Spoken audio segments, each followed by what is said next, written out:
नमस्कार, सत्यार्थ न्यूज में आपका स्वागत है। सांगली जिले से इस वक्त की खास रिपोर्ट। कृष्णा नदी के बढ़ते जलस्तर पर आज सांगली के मंगलधाम में जिला प्रशासन ने नगर निगम प्रशासन और जिला पुलिस प्रशासन के साथ संयुक्त बैठक का आयोजन किया, जिसमें जिलाधिकारी डॉक्टर राजा दयानिधि ने नागरिकों से अपील की।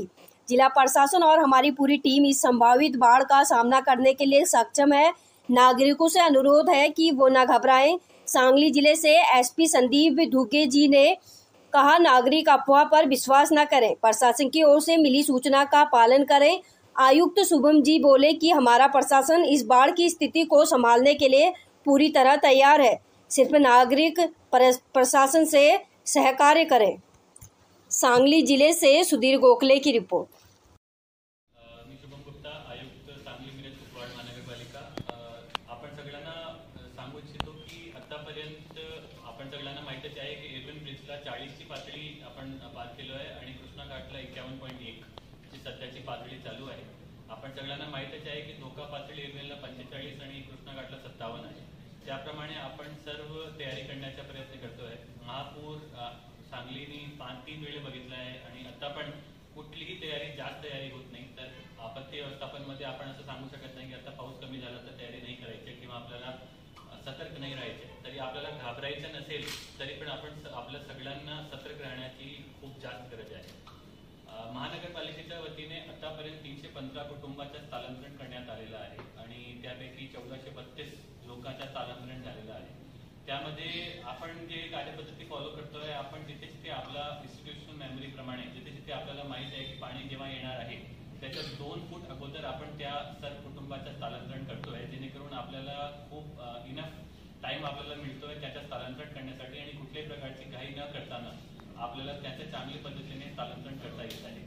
त्याच्या जेवणाची, राहण्याची, जनावरांची, त्याच्या चाऱ्याची, औषधाची, डॉक्टरची तपासणी, सगळे तपासणी आपण करून घेतोय। गरोदर महिला आणि 5 वयोगटा कमीचे मुलांची विशेष काळजी आपण करून घेतोय। आपला जे दोन्ही शहरांमध्ये मिरज आणि सांगली मधले जिथे जिथे पाणी आले त्या कारणामुळे आपले 2 महत्त्वाचे शमशान घाट बंद झालेले आहेत, पण त्यामध्ये पर्याय व्यवस्था म्हणून मिरजे पंढरपूर रोडला आपण एक शमशान घाट चालू केलेले आहे आणि सांगली आणि कुपवाड साठी मिळून कुपवाडला जे शमशान घाट आहेत तिकडे सर्व व्यवस्था करण्यात आलेली आहे।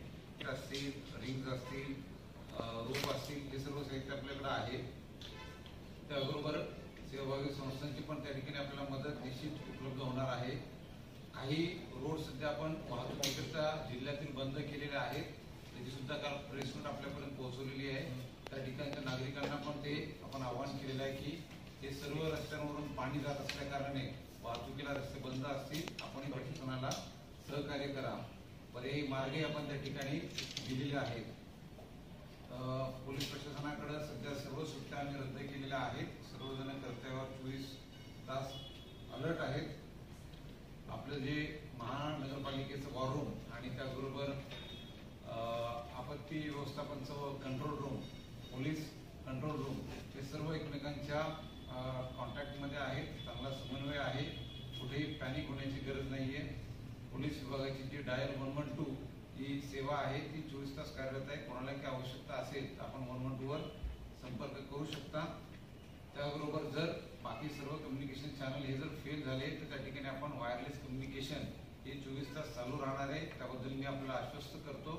त्यामुळे प्रशासनापर्यंत योग्य त्या सगळे इनपुट्स येत राहतील। आतापर्यंत कोणत्या प्रकारची मनुष्यहानी, जीवितहानी झालेली नाहीये, त्यासाठी आपण खबरदारीचे सर्व उपाय घेतोय।